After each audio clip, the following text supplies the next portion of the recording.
The Digital India Mission, under the visionary leadership of Prime Minister Shri Narendra Modi, has led India far into the digital era.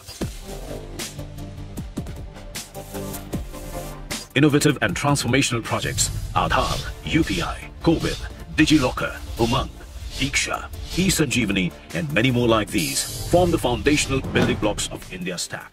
Talk about India Stack. It's not an app. It's not a platform. What exactly is India Stack? Think about India Stack just like the internet or GPS, which everybody uses, but it's behind the scenes.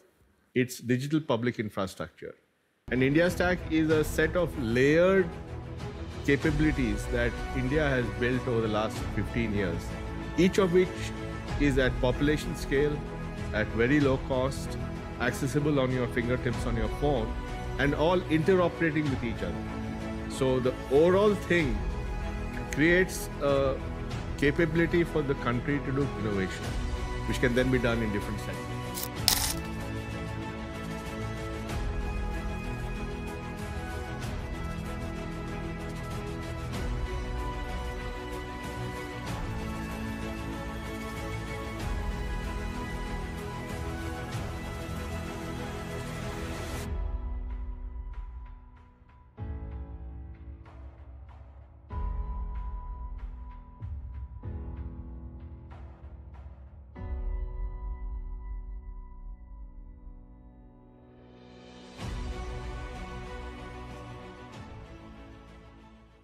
Last 2 centuries నుంచి మనం agriculture, industry, political లాంటి చాలా విషయాల్లో రెవల్యూషన్ని చూసాం. But మనం observe చేస్తే మనకు కనిపించని ఒక రెవల్యూషన్ జరిగింది. అదే టెక్నాలజీ రెవల్యూషన్. ఇది మన లైఫ్ స్టైల్ని మార్చేసింది. ఒకప్పుడు మనం కమ్యూనికేషన్ కోసం లెటర్స్ని యూజ్ చేసేవాళ్ళం, తర్వాత టెలిఫోన్స్, ఇప్పుడు స్మార్ట్ ఫోన్స్, తర్వాత ఇంకేం కొత్త ఇన్వెన్షన్స్ వస్తాయో తెలీదు. ఈ రెవల్యూషన్కి ఇంకో పేరు India stock. India stock application simplifies life with technological efficiency. India stock అనేది టెక్నాలజికల్ ఇన్నోవేషన్ మార్వెల్. ఇది జస్ట్ ఒక కాన్సెప్ట్ మాత్రమే కాదు, ఇది ప్రాక్టికల్గా డైలీ లైఫ్లో ఒక పార్ట్ అయిపోయింది. దీని మీద ఒక ఎగ్జాంపుల్ గురించి మాట్లాడుకుందాం. జస్ట్ ఇమాజిన్, హాస్పిటల్లో పేషెంట్స్ ఫ్యామిలీ పేషెంట్ హెల్త్ రికార్డ్స్ని ఓన్గా సెక్యూర్ ఛానల్ నుంచి యాక్సెస్ చేయగలిగితే ఎలా ఉంటుంది? ఎంత ఫాస్ట్గా రికార్డ్స్ని చూడొచ్చు. ఒక పల్లెటూరులో ఉన్న ఫార్మర్ తనకు కావాల్సిన ఫైనాన్షియల్ సర్వీసెస్కి క్యాష్లెస్ పేమెంట్ సిస్టమ్ వాడితే ఎలా ఉంటుంది? బ్యాంక్, ఏటీఎంకి వెళ్లాల్సిన అవసరం ఉండదు.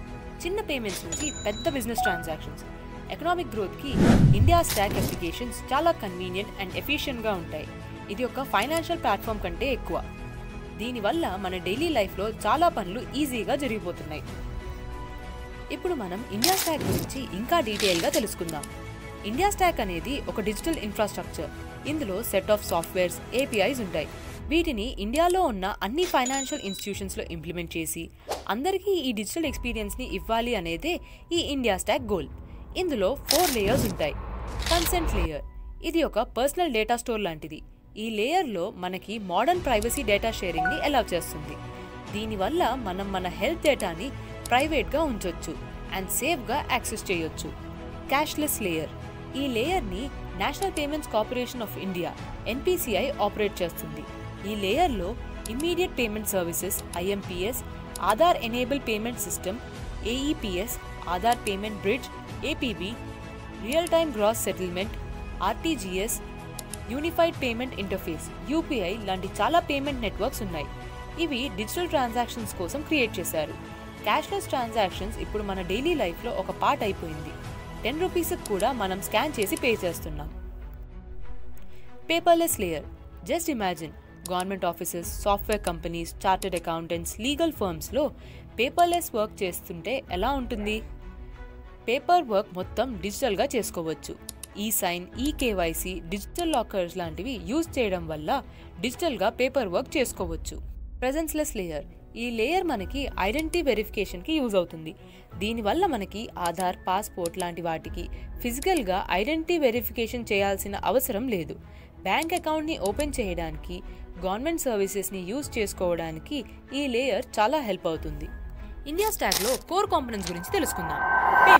పేమెంట్స్ అనేది ఇండియా స్టాక్లో మెయిన్ కాంపోనెంట్. ఇది మనం పేమెంట్ ట్రాన్సాక్షన్స్ని సింపుల్గా చేస్తుంది. స్కూల్స్, కాలేజెస్ ఫీజు కట్టడానికి క్యాష్ బండిల్స్ని తీసుకువెళ్ళడం కంటే ఒక స్కాన్తో ఫీజు కట్టొచ్చు. ఐడెంటిటీ, ఈ కాంపోనెంట్ని identity verification like Aadhaar, passport లాంటి వాటి కోసం యూజ్ చేస్తారు. దీనికి ఈకేవైసీ, సెక్యూర్ ఒథెంటికేషన్ని యూజ్ చేస్తారు. Data empowerment and protection architecture DEPA data కాంపోనెంట్ని మానిటర్ చేస్తుంది. ఇది ఇండివిజువల్స్కి తమ డేటా మీద కంట్రోల్ ఇస్తుంది. ఫర్ ఎగ్జాంపుల్, మన బ్యాంక్ అకౌంట్, ప్రైవేట్ ఇన్ఫర్మేషన్ని ఎవరు యాక్సెస్ చేయొచ్చు అనేది మనం డిసైడ్ చేయొచ్చు. ఎప్పుడు మన డేటా అనేది సేఫ్ హ్యాండ్స్లో ఉంటుంది. ఓపెన్ నెట్వర్క్ అనేది ఇన్నోవేషన్ ప్లాట్ఫామ్ లాంటిది. ఇందులో మనం ఇన్ఫ్రాస్ట్రక్చర్ని బిల్డ్ చేయడానికి మన క్రియేటివిటీని యూజ్ చేసుకోవచ్చు. For example, open credit enable network OCEN అనేది ఒక ఫైనాన్షియల్ నెట్వర్క్. ఇందులో borrowers, lenders, distributors financial collaborations చేయొచ్చు. ఇది ఫైనాన్షియల్ సర్వీసెస్లో ఒక కొత్త ఇన్నోవేషన్.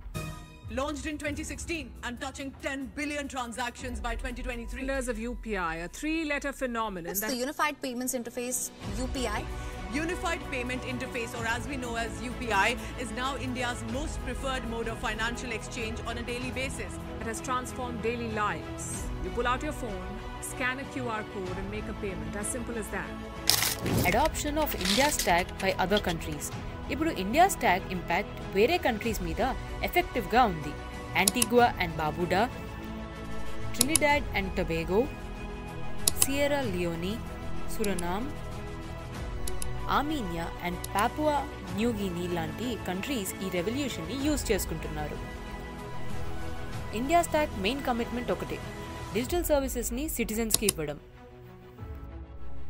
ఇంతటితో ఇండియా స్టాక్ జర్నీ అయిపోయింది. మన ఫ్యూచర్లో ఇంకా చాలా టెక్నాలజీ రెవల్యూషన్స్ని చూస్తాం. ఇండియా స్టాక్ జస్ట్ ప్లాట్ఫామ్ మాత్రమే కాదు, టెక్నాలజీ ఇన్నోవేషన్కి టార్చ్ బేరర్. ఇది హ్యూమన్ లైఫ్ స్టైల్లో కంప్లీట్గా కలిసిపోతే ఇంకా చాలా వండర్స్ని చేయొచ్చు.